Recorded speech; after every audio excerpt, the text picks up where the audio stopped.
to this week's edition of World Crisis Radio. This is Webster Tarpley here in Washington, D.C. First of all, right off the bat, some good news.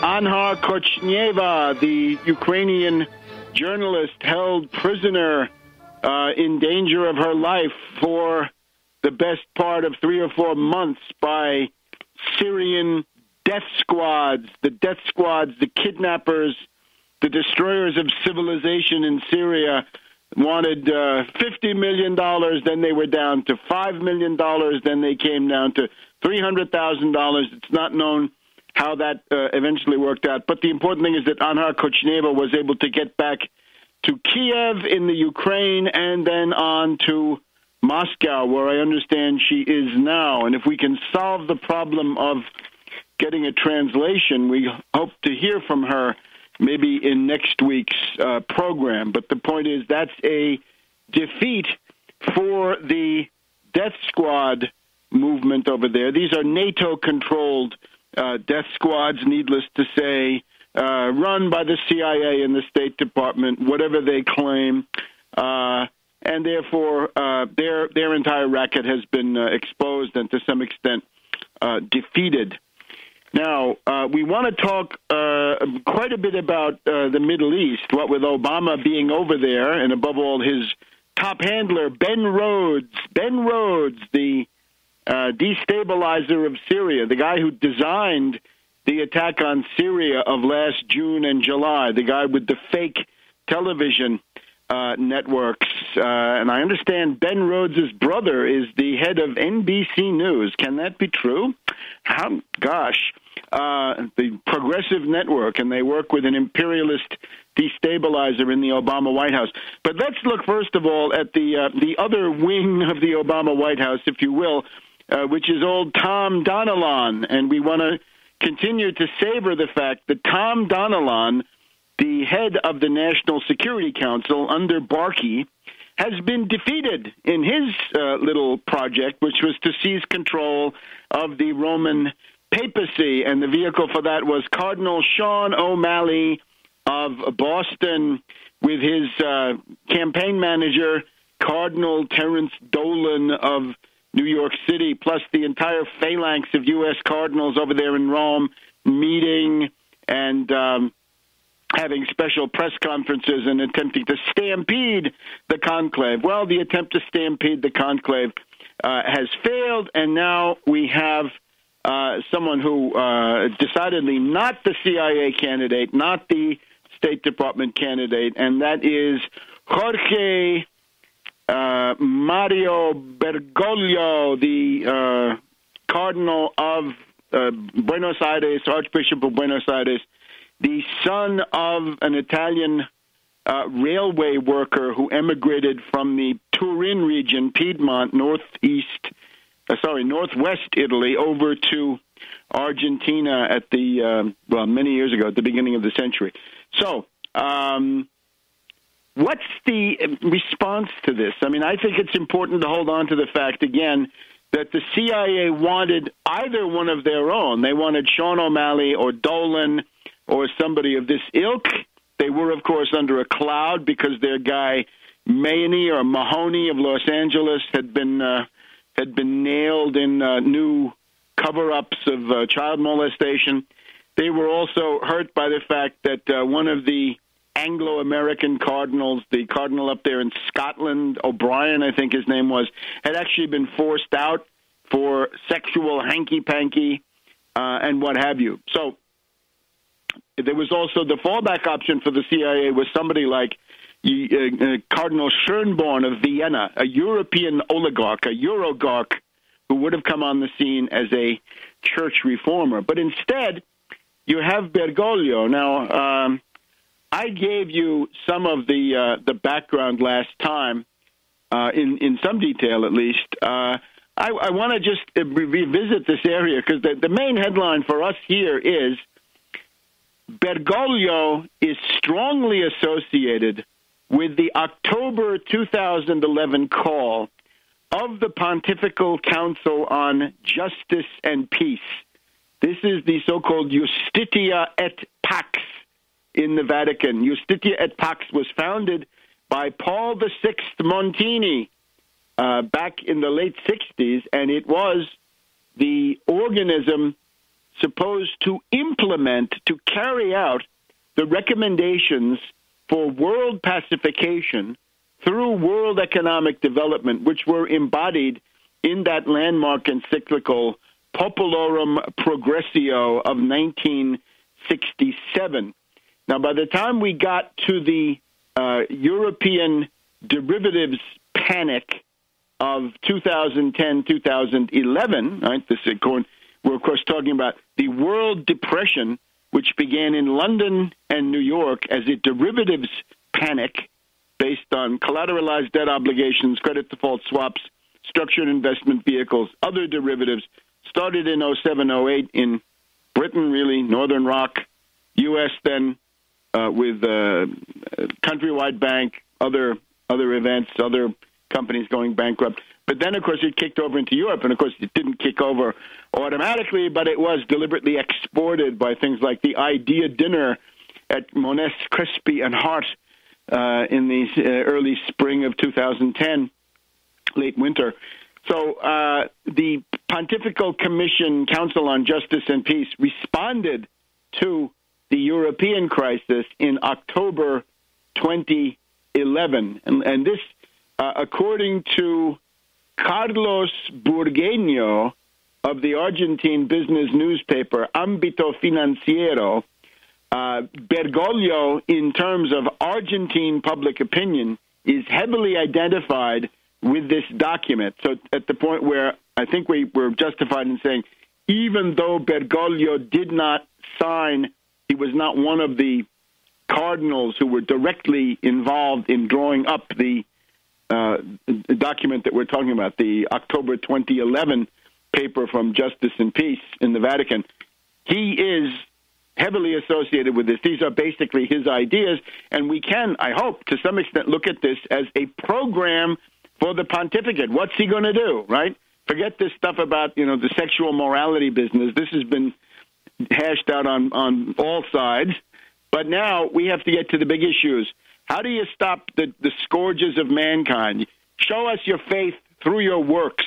Charity. That means stop wars, stop depression, stop starvation, stop world poverty. Those are the commandments that you got to be carrying out, right? Love God, love your neighbor. What does love your neighbor mean? Well, it means do these things. No more wars, no more depressions, no more genocide, especially when it's so easily avoidable. So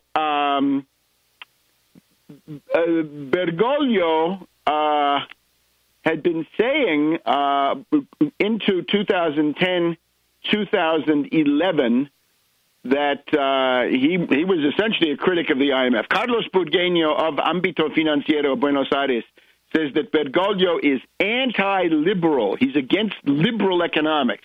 He's against the classical Ricardo school and the monetarist school and the Austrian school. Anti-liberal. He's a tough critic of the International Monetary Fund and of the policies of adjustment. Adjustment means genocidal austerity, killer cuts. He is a defender of the process of debt restructuring. Debt restructuring means debt moratorium, haircuts, crew cuts, baldies for the bondholders. So the relevant statement here is this paper from Justice and Peace. Let's see if we get you the name of it. It's called Towards Reforming the International Financial and Monetary Systems in the Context of Global Public Authority. In other words, what reforms have to be made in the international monetary system, given the fact that you have the eye of this Terzi di Sant'Agata, of Westerwelle, and the rest of this gang, that they're supporting terrorism with those Syrian rebels that they love so much. Anyway, now, the Vatican document, Justice and Peace Council, October 2011, Towards Reforming the International Financial and Monetary Systems in the Context of Global Public Authority. So this is theoretically drawn up by Turkson, the cardinal from Ghana, and of course he can make important contributions. My stricture was nobody from an English-speaking U.S. or British or formerly British-controlled Commonwealth or Empire country. All of those were ruled out, but that, of course, still allows ample margin for doing a lot of good things. The Burgueño, again, says that as worldwide recognized church representative and leader of the Pontifical Council of Justice and Peace, Bergolia signed, along with his Ghanaian fellow Cardinal Peter Turkson, in 2011, the Vatican's harsh document against adjustment policies, again, genocidal austerity, that were beginning to be applied to the European countries in economic crisis. So here, what do they say? First of all, what is responsible for the depression? Council on Justice and Peace with Bergoglio prominently in the background. They blamed the 2008 world financial panic on the Lehman Brothers bankruptcy, and this comes from, quote, a liberalist approach, or neoliberal, we might say, a liberalist approach unsympathetic towards public intervention in the markets, which chose to allow an important international financial institution to fall into bankruptcy on the assumption that this would contain the crisis and its effects, close quotes. The root problem, therefore, they say, is, quote, an economic liberalism that spurns rules and controls. Now, this is the Ron Paul, Rand Paul approach. This is the Republican approach. If you've got a depression, the liquidationist school, right, Andrew Mellon, liquidate stocks, liquidate bonds, liquidate labor, liquidate the farmer, liquidate real estate, liquidate, and then you'll get a recovery. Those who are not dead may have the luck of seeing a recovery before too many decades go by. But that's not what the Vatican says. They're basically repudiating that lunatic Austrian Schumpeterian Rand Paul point of view. They criticized the Council on Justice and Peace, criticized the International Monetary Fund in these words. They say the gradual decline in efficacy of the Bretton Woods institutions beginning in the early 1970s. In particular, the International Monetary Fund has lost an essential element for stabilizing world finance, and that is regulating the overall money supply and vigilance over the amount of credit risk taken on by the system. To sum it up, stabilizing the world monetary system is no longer a universal public good within the reach of the IMF. Okay, so the general responsibility, liberal economics, specifically the failure of the IMF and these other, these are the wreckage of Bretton Woods, because Bretton Woods worked fairly well, but now you've got the worst parts that have been saved and the better parts, the fixed parities, the gold convertibility, those have been dumped. So what do you do about it? Well, one big thing, the enactment of a financial transaction tax, what we might call a Tobin tax, Euro Tobin, here in the United States, a Wall Street sales tax. It doesn't mean a tax on your taking money out through an ATM. It means buying and selling, changes of ownership. And here's what this document says. It seems advisable to reflect, for example, on taxation measures on financial transactions through fair but modulated rates with changes proportionate to the complexity of the operations, especially those made on the secondary market. Such taxation would be very useful in promoting global development and sustainability according to the principles of social justice and solidarity, close quote. Now, there it is.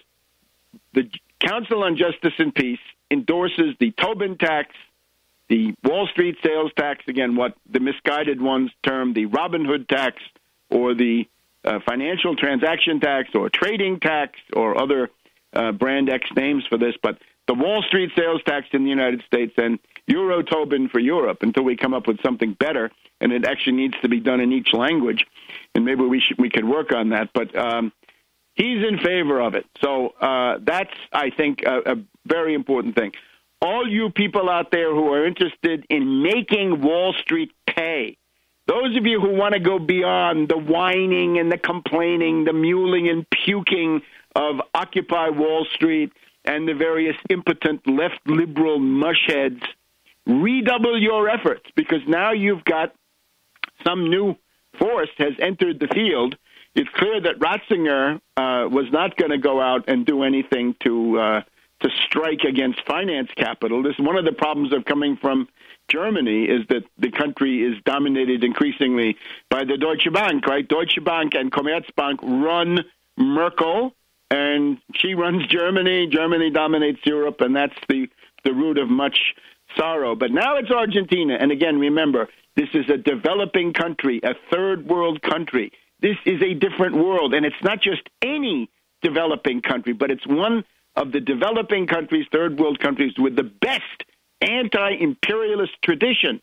So it's a whole different mental world. This is unprecedented, right? There's something good that has happened. No longer the effete, decadent, and degenerate representatives of the European post-industrial rubble field or the U.S. Imperial arrogant power. But now we're talking the third world.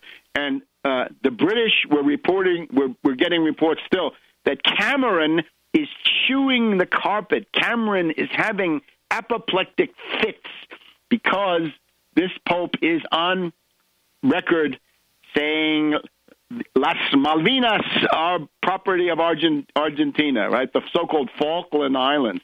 The Malvinas are an integral part of Argentina. And if you're an American out there, you call yourself an American, you better agree with that, because anything else violates the Monroe Doctrine. Does the Monroe Doctrine mean anything? Did it ever mean anything? It did. It is the handiwork of one of my favorite people, John Quincy Adams, Secretary of State for Monroe. The Monroe Doctrine, which is really the John Quincy Adams Doctrine, had some important meaning, and we can honor that meaning and John Quincy Adams by saying, yes, you're right. The Falkland Islands, the Malvinas, are an integral part of Argentina, and the British imperialists should get out. Not that we want to make this a big issue, but it simply it creates the proper atmosphere. Now, therefore, I'm appalled by the ignorance, the bigotry of some commentary Twitter feed. At the same time, you want to take a look there at the, I think, very important, remains important book on Romney, Just Too Weird, Bishop Romney and the Mormon Takeover of America with Polygamy, Theocracy, and Subversion. Romney came back out from under his rock, and he has reemerged, and that reminds us that those coup forces around Romney, the ones that were so active in the fall, all of those flag officers who got the boot somehow, right? Allen is now not going to become the NATO commander, thank goodness. Well, all of that is still in place. Some of the heads have been chopped off, but the Hydra is still there because it grows new heads. So pick up a copy of Just Too Weird, Bishop Romney and the Mormon Takeover of America with Polygamy, Theocracy, and Subversion. Order it through tarpley.net. Now, concerning the couple of other things on the Vatican, since this is a big watershed event, there was the Vatileaks scandal. The Vatileaks, just like WikiLeaks, of course, was a stunt by Anglo-American intelligence, by CIA, MI6, and their banking community allies and spooks and this sort of undergrowth that goes with them. So this was, of course, the Pope's butler was blamed, but it was obviously much broader. It was a whole network. We want to focus in particular on the guy who's now Cardinal Harvey, the guy who hired the butler. This is a U.S. prelate from Wisconsin, if I'm not mistaken, and he's incredibly, he didn't get fired. He should have been fired for recommending this butler, but instead he was promoted. So this network goes on. One of the most sensational documents in Vatileaks was the report of a conversation supposedly held in the autumn of 2011 in Beijing, China, between Cardinal Paolo Romeo. This is a Vatican diplomat. He's the Archbishop of Palermo, Sicily. He is not a Jesuit himself, but he does have a degree from the Pontifical Gregorian University, therefore we can call them Jesuit trained. This Cardinal Romeo, in about November or so of 2011, told the Chinese government at a fairly high level that Ratzinger would be out of office. He would no longer be Pope a year later, so November 2012. Now, given the way this has usually happened over the last 600 years, it was not unreasonable for the Chinese government to conclude this meant that he was going to die. And what would that mean? Well, some of them apparently, or at some point in the doctoring or processing or whatever of this document, it got to the point where somebody commented, well, does that mean that the Pope was going to be assassinated? And of course, we see now in retrospect, this was an accurate report, essentially off by a few months at most, that Ratzinger was going to leave the papacy. Now, here's the question. Why would Romeo be telling the Chinese government, hey, heads up, there's going to be a new pope? It's not recorded what else he said, but what he may have been saying is, look, Ratzinger is diplomatically hopeless. He is, as a German and for his academic foundation, he's too timid, he's too frightened, he's too much of an ivory tower guy to make the kind of diplomatic revolution we need, which is to end the subordination of the Vatican to the United States, which began under Pius XII in 1944, 45, 46 to 48. Pius XII did it. It's time to undo it. And together with that goes a big opening to China. Now, there are allegedly 12 million Catholics in China. It's probably a lot more. And if it were legal, it would be a lot more. And what they have there, of course, is a national Catholic church, which does not recognize the Vatican, but where the bishops are appointed by Beijing. And the big sticking point is the Pope wants to appoint the bishops, but the Beijing government wants to appoint the bishops. So this they haven't been able to resolve. But you get the idea now. Will there be an opening to China? The opening to the third world is there, right? Bergolia is the opening to Latin America, the third world, Africa, Asia, and so forth. How about China? Now, when Bergoglio appeared on the balcony of St. Peter's Basilica for the first time, the second sentence of the speech, he says, it was the duty of the conclave to choose a new bishop of Rome, and they chose one from almost the end of the world. Now, along comes Professor Filippo Mignini, expert in the history of philosophy, from the University of Macerata, southern Italy. He is quoted by Il Giornale, right-wing Berlusconi paper from Milan, and he says, look, this is a quotation from the Jesuit father Matteo Ricci. Matteo Ricci, missionary sent by Rome to the imperial Chinese court during the Ming Dynasty. He arrived in 1601. Ricci led a group of Jesuits who stayed at the Chinese court. They developed a very big interest of the Chinese emperor in steam engines, chronometers, telescopes, precision instruments, and so forth. They put European technology on display, and the Chinese emperor said basically, well, if that's the belief system that gives you these kinds of powerful inventions, then I'm interested. Unfortunately, Ricci and the Jesuits were cut off by the Dominicans and the Franciscans, who were very jealous of the success of the Jesuits. But now, what we see, essentially based on what this Professor Mignini says, is that in his first appearance, the new pope makes an opening to China. So there's something big afoot. Now, the yammering of the yelping detractors, right? Remember, the British have been at war with the Vatican for 500 years, since Henry VIII. Since the Gunpowder Plot, 1605, the British have been doubly at war with the Vatican. That's the British Empire. It won't change. But now we have our so-called leftists, or I don't know what, anti-regime forces, I don't know what they would call themselves. They come forward and say, oh, yeah, but wait a minute. There was the Argentine military junta of 1976 to 1983, and this guy Bergolia was playing footsie with the junta. There were these two Jesuits who were arrested, and somehow it's this guy's fault. I don't know how this is done, but Bergolia is responsible. He's not the junta. He's the provincial of the Jesuit order in Argentina, I believe. So anyway, what's the basis of this? First of all, remember, the Argentine junta was created by U.S. Vice President Nelson Rockefeller.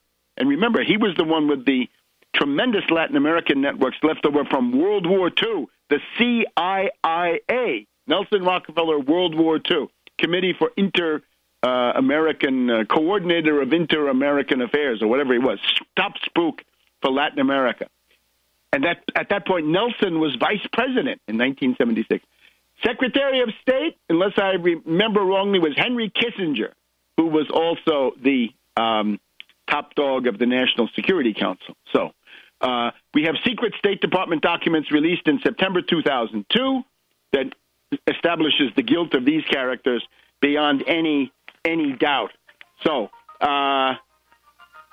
one of the Jesuits, who is supposed to have been betrayed by Bergoglio, has come forward to deny the charges, and we have a very authoritative person, Adolfo Perez, can come to you find figures like this guy, Horace Verbitsky, resident character assassins who are concerned with attacking people in the local elite.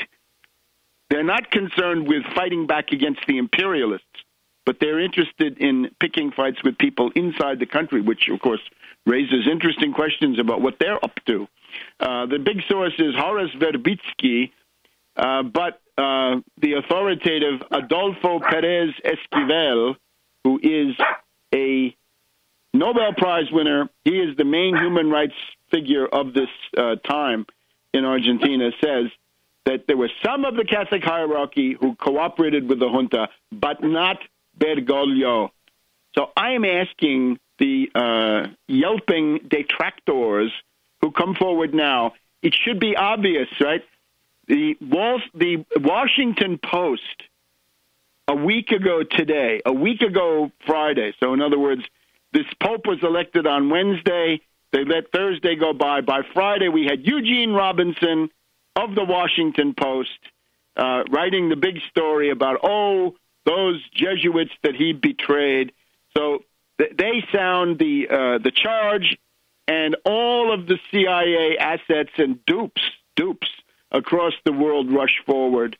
So we don't need to go through the names because there's no need to glorify them. But all of these characters that are out there attacking Bergoglio, I think they're doing us all a severe disservice, and they're documenting that they are clueless in world geopolitics and the way things actually work. And it can also be that some of them are acting out this infantile anti-clericalism, right? The kind of sort of Saturday Night Live level of, baiting the Roman Catholic Church. They seem to get hit hard, whereas with others it's not so marked. So there we go. Now, to repeat though, what could go wrong? There's stuff that can go wrong. It's not what these people think. What can go wrong is it's all in the name of Francis, right? St. Francis of Assisi, great guy, many good things, but there is a modern attempt, and this was done by the Franciscans in the 80s and 90s with the so-called Mater Terra movement, Mother Earth. Get it? This is not part of Christianity. There's no Mater Terra in Christianity, but the Franciscans thought they discovered one for their own egotistical glorification. The idea is if you call yourself Francis, right, you're supposed to be at peace with the creatures and the animals and the creation, right, il creato, as we heard lately.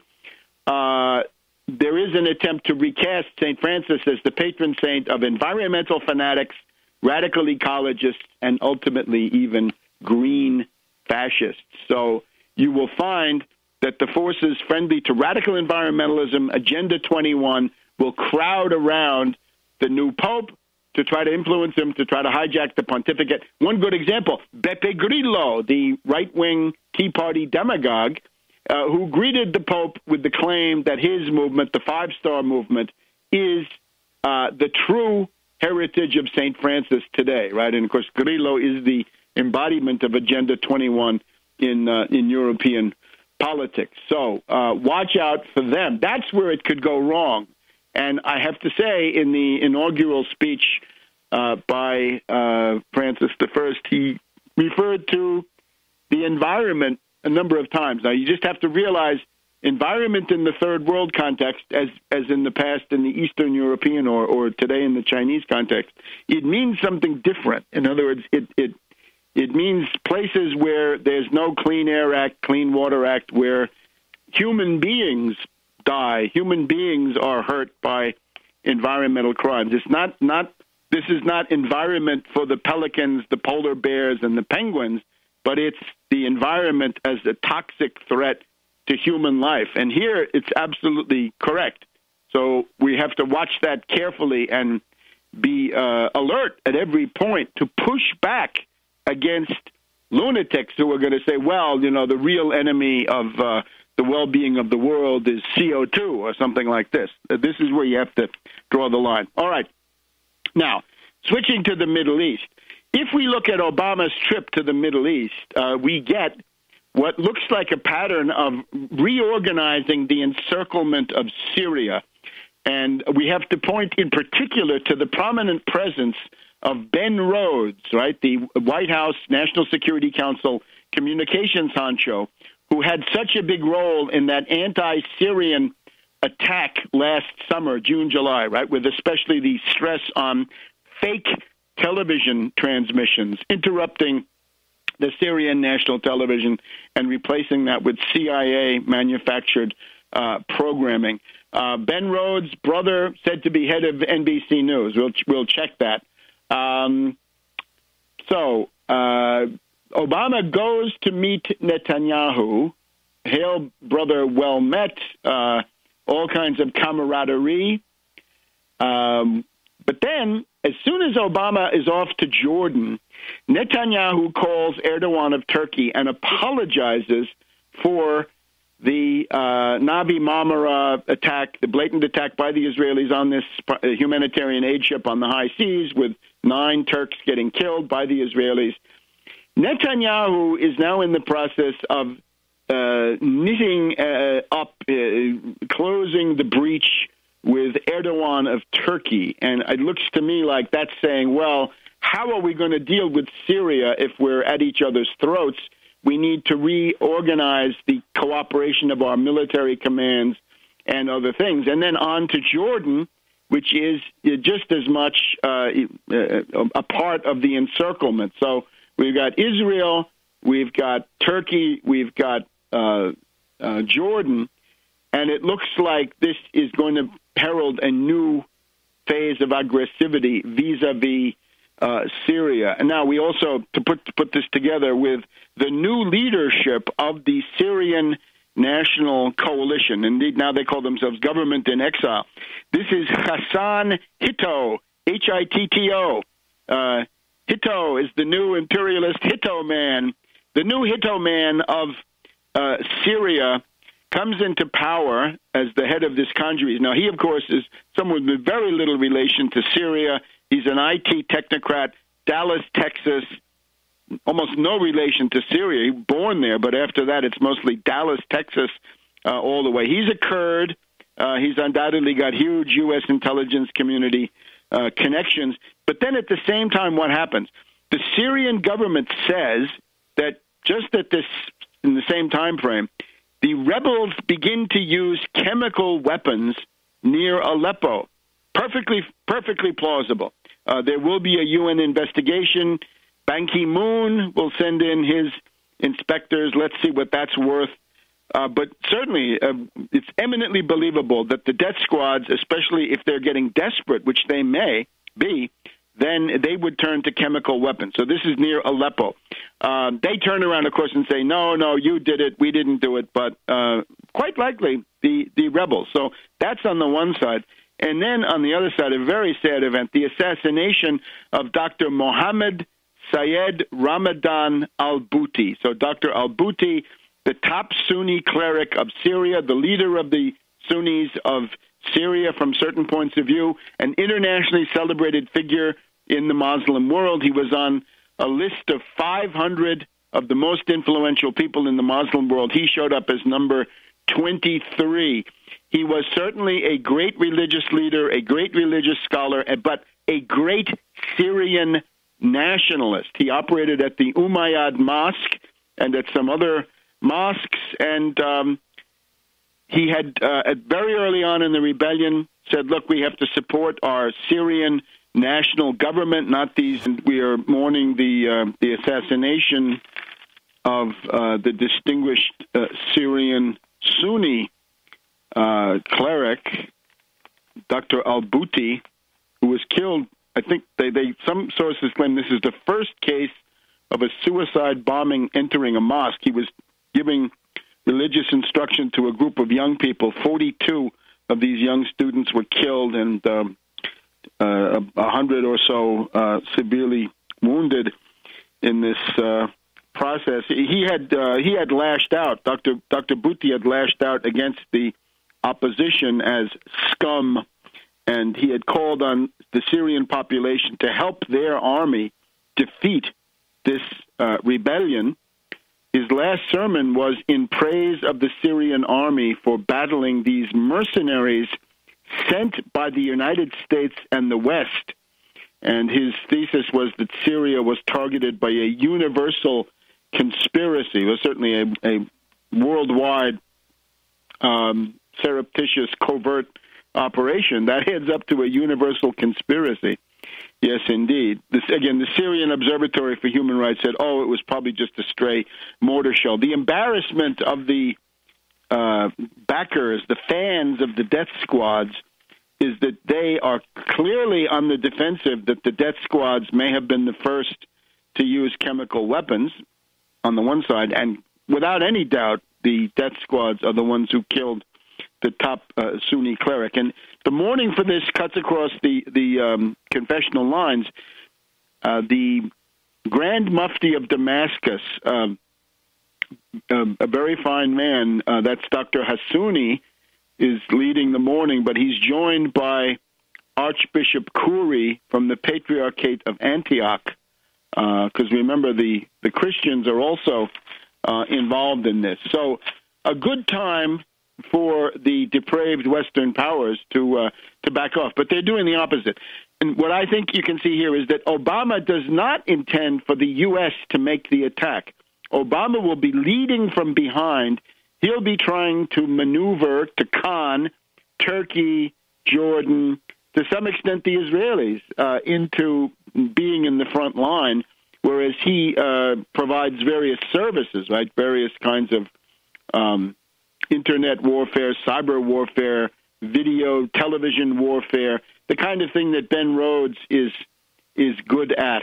So notice also Obama concerning the Palestinians, Obama's speech in Israel, all platitudes, the usual Obama, right? It's grandiloquent posturing, self-serving, purveying of platitudes, no specifics, and above all, Obama obligated to do absolutely nothing.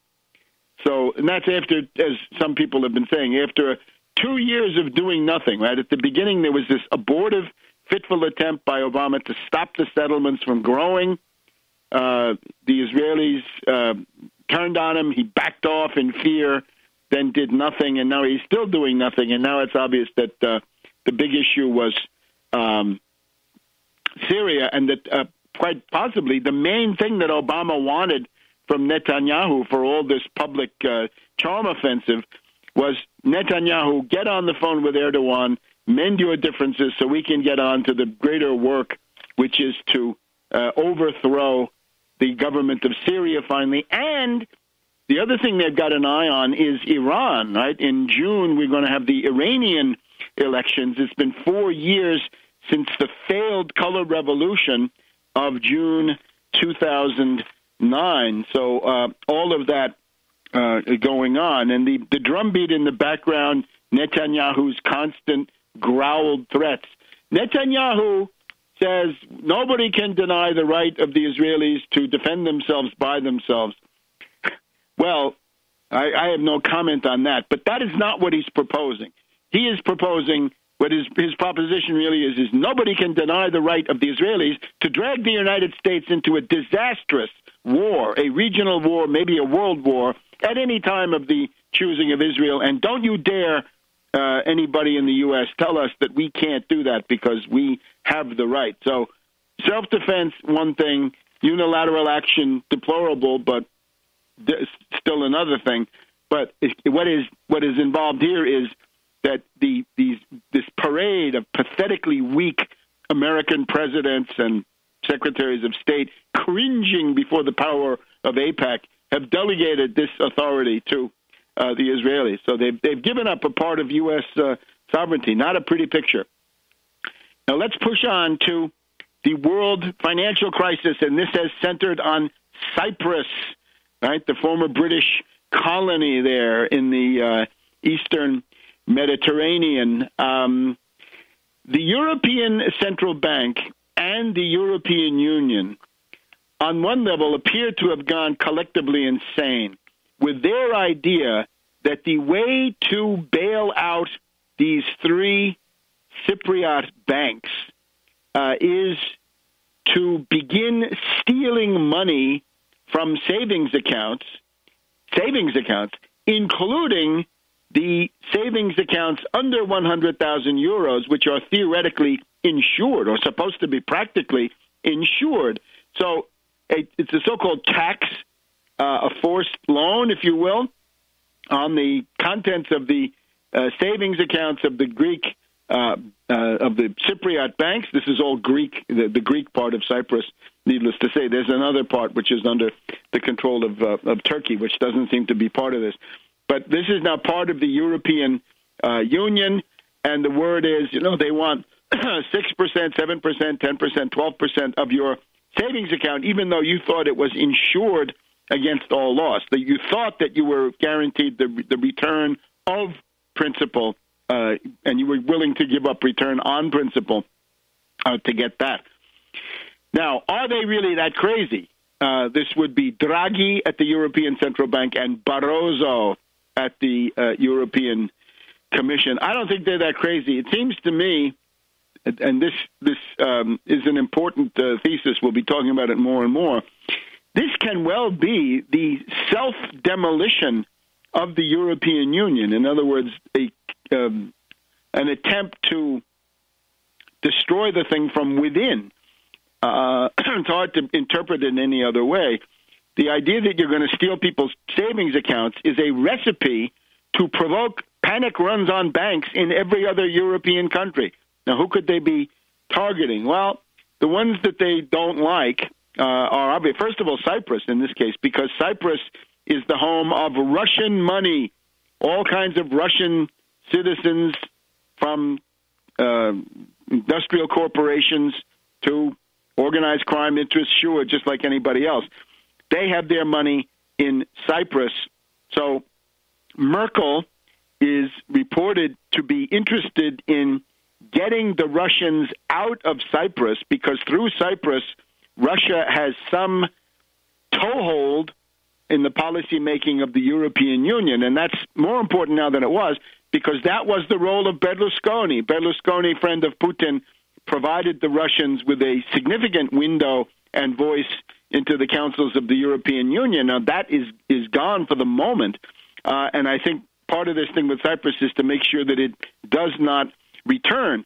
So there's the Italian situation is also immediately implied here, as well as Cyprus and Greece, because sometime this year, in the spring, in the summer, it's quite possible that there will be early elections in Greece, at which point the Syriza bloc might be a candidate. So that seems to reflect some attempt by the European Commission, by, again, Barroso, Draghi, Merkel, to try to come to a resolution here. Either you kick the Russians out of Cyprus or you kick Cyprus. We'll see what emerges now. It's the European Central Bank very much out in front. The ultimatum comes from the European Central Bank, i.e. Draghi acting as a frontman for Merkel, Schäuble, and some others, right? Deutsche Bank. There would be a very good reason for Cyprus to go to the brink. Brinksmanship. The secret of this is, as John Foster Dulles might have said, go to the brink and then see what happens. The problem is that in many places like Greece, if you drive Greece into national bankruptcy, Deutsche Bank takes an immediate hit.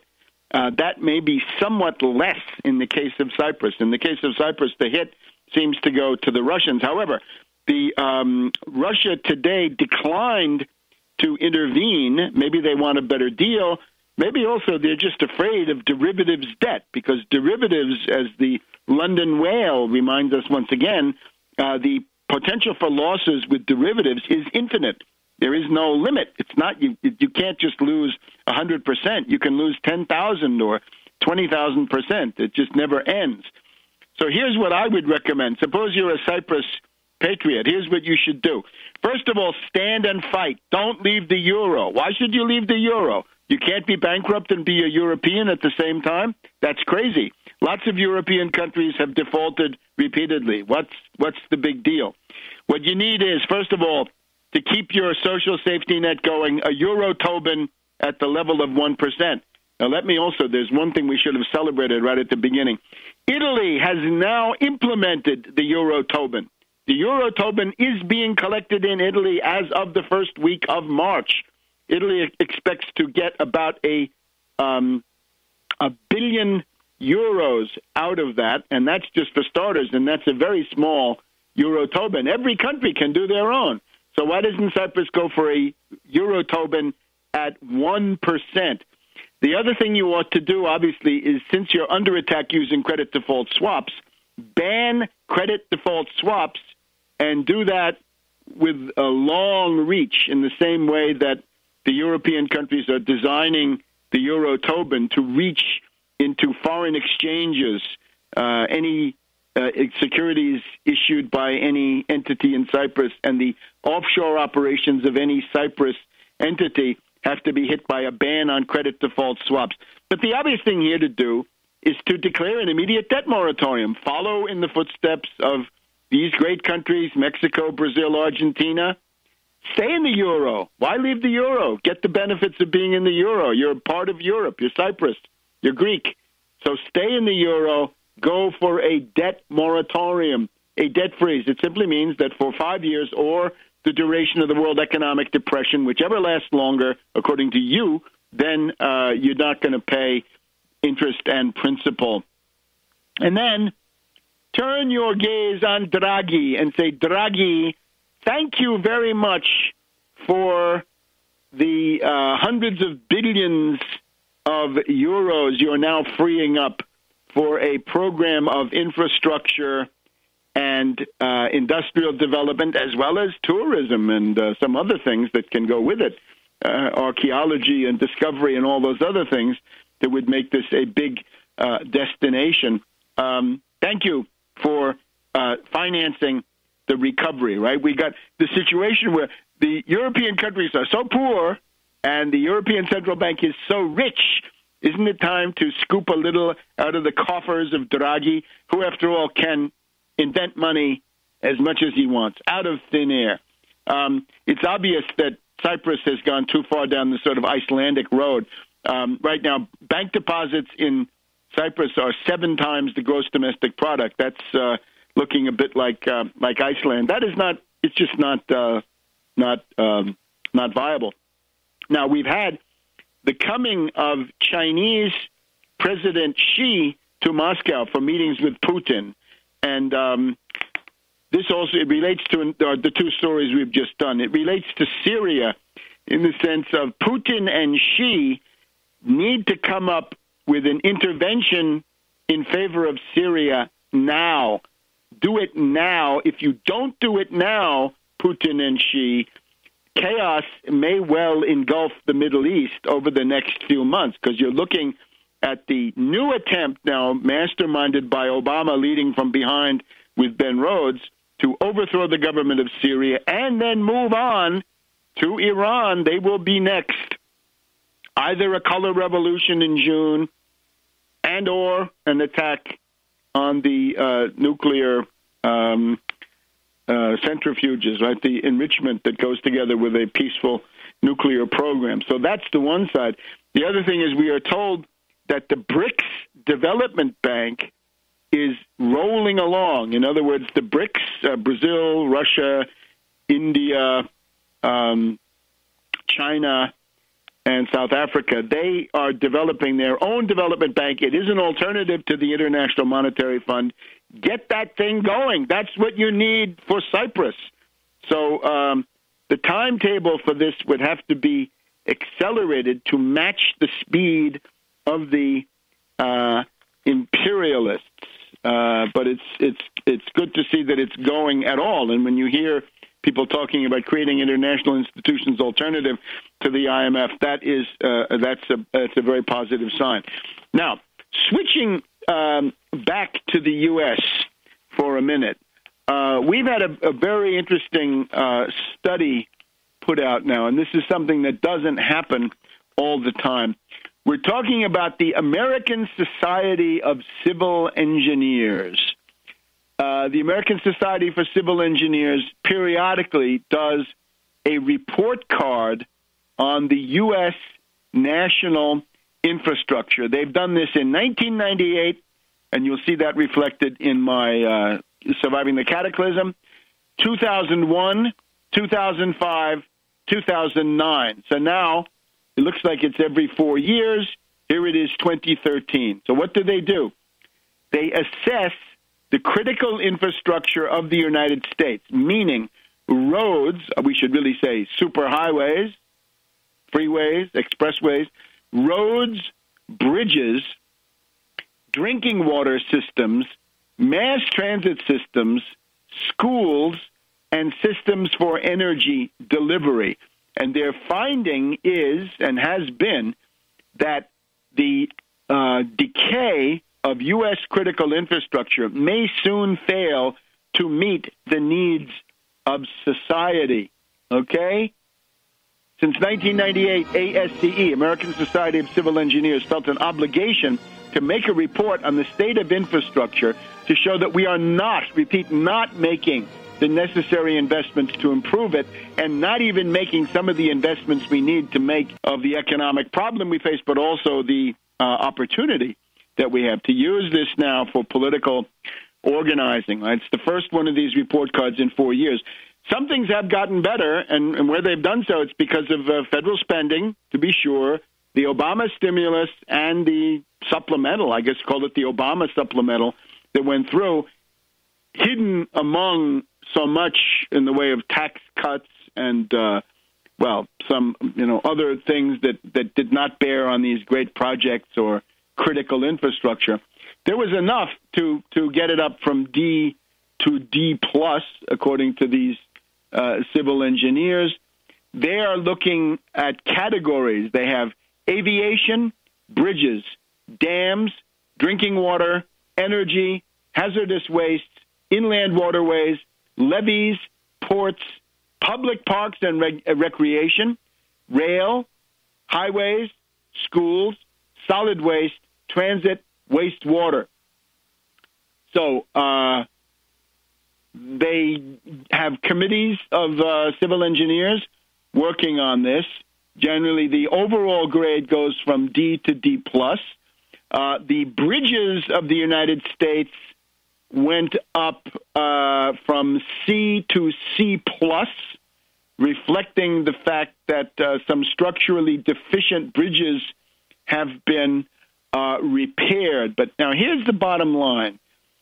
Out of this report card comes the estimate that over the next,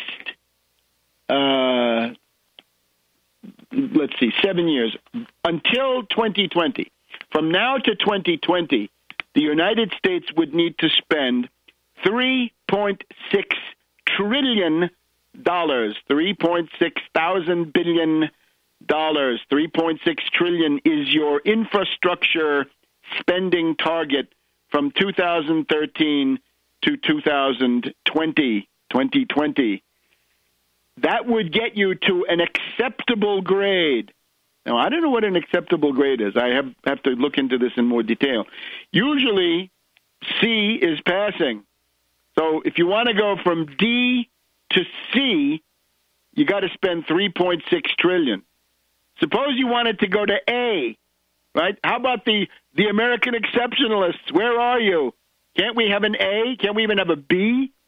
Well, what would that look like, right? If the acceptable grade, passing grade, would cost you $3.6 trillion.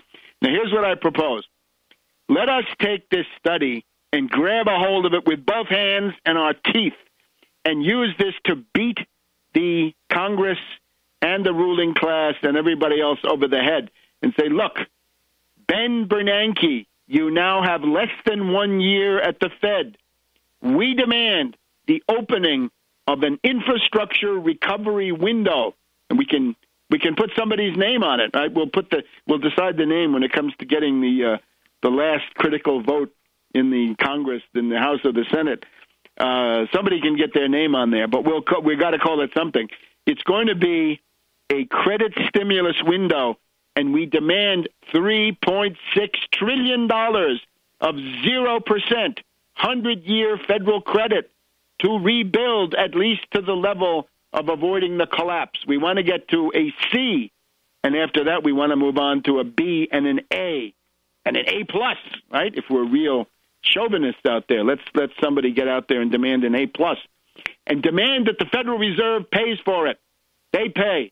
And, of course, pay means extend 0% century bonds, buy the 0% century bonds that will be issued by the various municipalities and regional authorities that will do this. And now we have a figure.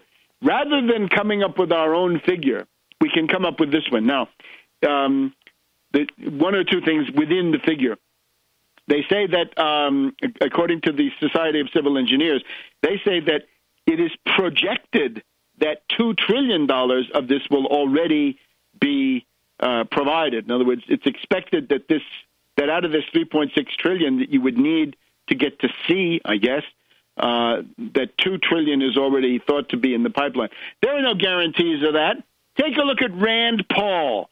Suppose you get President Rand Paul, the senator from Austria. Suppose we get the senator from Gusanos, Rubio. Suppose we get President Christie of New Jersey, who won't build the tunnel under the Hudson River. That is fraught with peril. So what I would say is, in order to relieve pressure on other budgets, this is an area where the 0% long-term federal credit provided by the nationalized part of the Fed can come in handy. We can relieve pressure on state and local and authority budgets so that they can use their tax revenues for other things, rehire your teachers, your firemen, your policemen, your health workers, and others. Let's put all of this on the Federal Reserve. So we now have a very authoritative figure.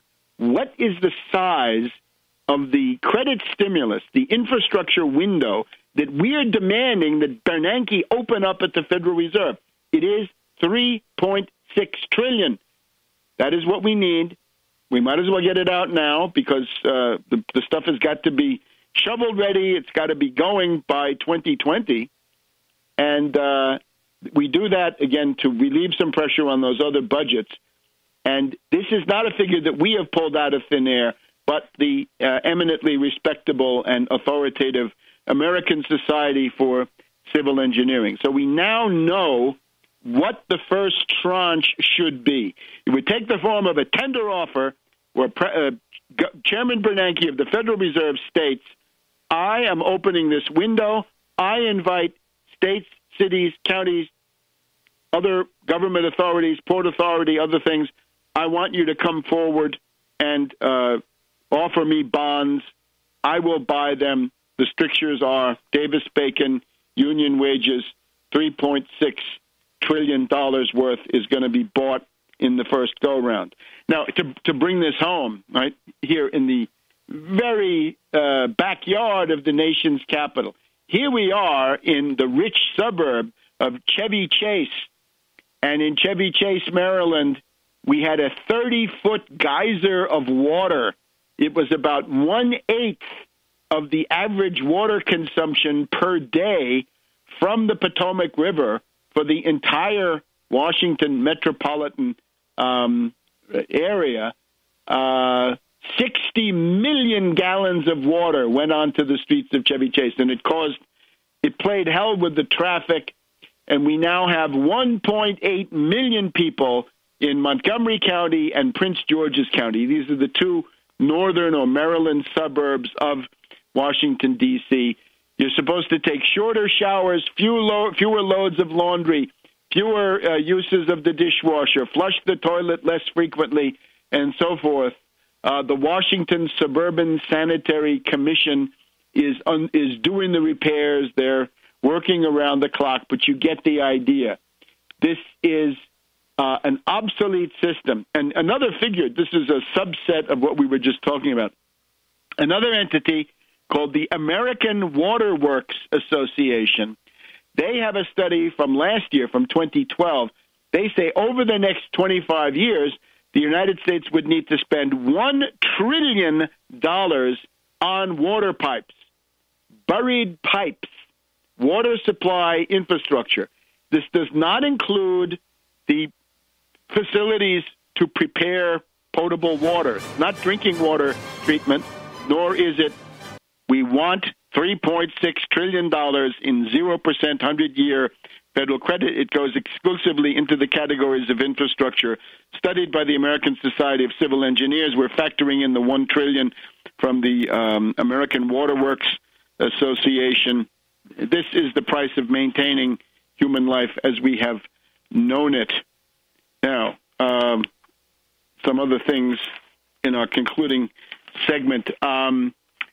Food stamps. Very interesting story in the Washington Post this week. The impact of food stamps on local communities. The Washington Post did an in-depth study of the local economy in Woonsocket, Rhode Island. Now, these are places that used to run on textile mills, light industry, and other kinds of economic activity. These are now depressed areas. And the only thing that keeps a lot of people in Woonsocket, Rhode Island going is a $2 million monthly infusion from food stamps, Supplemental Nutrition Assistance Program, SNAP. We have almost 50 million Americans on SNAP. The cost to the federal government has gone from $24 billion in 2003 to about $78 billion in 2012. Needless to say, reactionary Republican fascists are seeking a massive cut. They want to cut about $30 billion out of that. The Wall Street Democrats want to take it slower, $5 to $10 billion, I think. We're waiting for Rand Paul to come out with his budget. Will little Rand follow in the footsteps of his father? Because Ron Paul, sure enough, wanted to cut 62 to 63% out of that $78 billion cost of keeping 50 million Americans alive. And what you see here is that these people get paid every 4 weeks. They go out, they try very hard to get the best deal they can, to buy bulk, to buy at the cheapest places. They take the bus, they go from one store to another to get the best possible rates on bulk purchases of food, but they can't make it to the end of the month. And for many of them, the last week of the month is a time of ramen noodles and rice and pasta and very little else.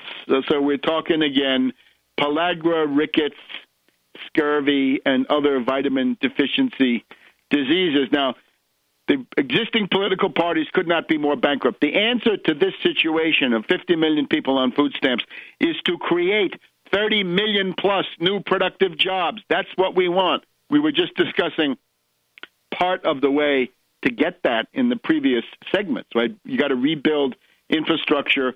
You start your capital goods recovery. with the infrastructure budget. We want $3.6 trillion immediately from the Fed to kickstart the entire recovery. You do that, then you begin to draw down these food stamp rolls, no doubt about that.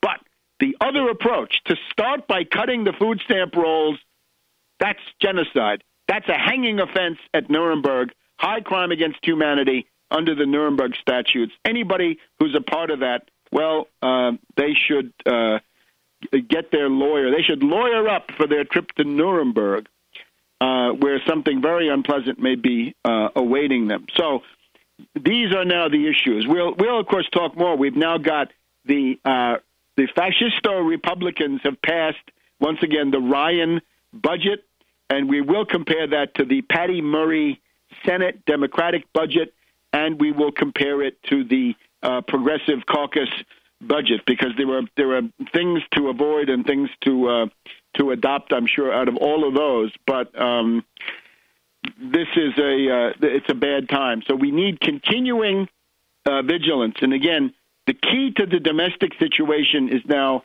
go out there and say, not just Italy has the Wall Street sales tax, not just Germany, France, and the 11 European Union countries, not just AFL-CIO, the UAW, the National Nurses United. The National Nurses United will be here at Morrow Park in Washington, D.C. on the 20th of April. Looking forward to that. I'm sure they'll be out there for what is really the Wall Street sales tax, the Robin Hood tax. Maybe they can phase out that unfortunate name bequeathed by some very shady characters, I'm sure. Get out there and fight for the Wall Street sales tax. Make it a full percent. Don't be shy, right? Let those hedge fund hyenas pay their share. And then we have to remember also we've got the city of Detroit under fascist dictatorship, and at on April 3rd at the NAACP Washington office, we're going to be joining Reverend Edward Pinkney of Benton Harbor, Michigan, who is the lead man in fighting against the imposition of these little Hitlers in Michigan. One or two words maybe about Beppe Grillo, the Italian Tea Party, as he's known now. Remember, Grillo is somebody who wants to wipe out unions and to drastically lower pensions. I got email from somebody saying, oh, you don't understand the issues. I understand them all too well. Grillo has to be reckoned as a neo-fascist. His faction chief, his representative there in the Italian Chamber of Deputies, Roberta Lombardi, says that original fascism, I guess she means the fascism of Piazza San Sepolcro, was a good thing. Well, and also his flirtation with Casa Pound, the Italian neo-fascist political party, also unspeakable. Remember now, Grillo has been endorsed by David Thorne, the U.S. ambassador to Rome. He has been endorsed by Jim Allen of Goldman Sachs, who at the same time that he endorsed Grillo is dumping Italian bonds and buying bets against Italy using credit default swaps.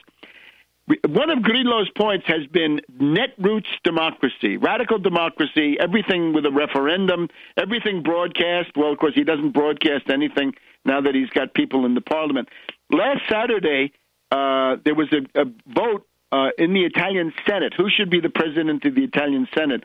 There was a Berlusconi candidate by the name of Schifano and a PD or Social Democratic candidate by the name of Grasso. And Grillo, speaking through his hat, talking through his hat as he usually does, told his myrmidons, vote blank ballot. Don't let the majority emerge, so we'll block anybody being named. So blank ballot was the order, but about 15 of Grillo's senators voted for Grasso, whom they thought was clearly superior to the Berlusconi candidate. At this point, Grillo went apoplectic, and he said, how dare you? I want everybody to tell me how they voted, and if you didn't vote the way I demanded, then you have to quit. I'll expel you. Out you go. Grillo had already said that he regretted that the Italian Constitution gave control of the seats in Parliament to the people actually elected and not to the party which caused them to be elected. He is clearly a neo-fascist, totalitarian thinker. And he got a tremendous backlash against this on his blog. Up to now, Grillo's blog has been a celebration of this unsavory, scurrilous demagogue. But now it was counterattacks, people telling him, you have a delirium of omnipotence, you are a petty bourgeois, you are, well, all manner of stuff. So the response of Grillo of this was, out of about 10,000 posts on his blog, he censured, removed about 2,500 of these blog posts. And then that gave him another cascade of very angry emails saying, how dare you, Grillo and Casaleggio and you nameless ones, how dare you remove these examples of grassroots democracy from your blog. Now, here in the United States, there's a race to see who's going to be the Grillo of the coming season. Watch this character, Dr. Ben Carson. This is the Johns Hopkins medical doctor who appeared at the National Prayer Breakfast and told Barkey to his face that he didn't like Obamacare and he wanted it rolled back and there were too many taxes and the deficit was too big. That guy is being groomed by Limbaugh and others to be a new Beppe Grillo. We are in the season of Beppe Grillos. Demagogues, populists, pujadists, qualunquisti coming out from under the rock and posing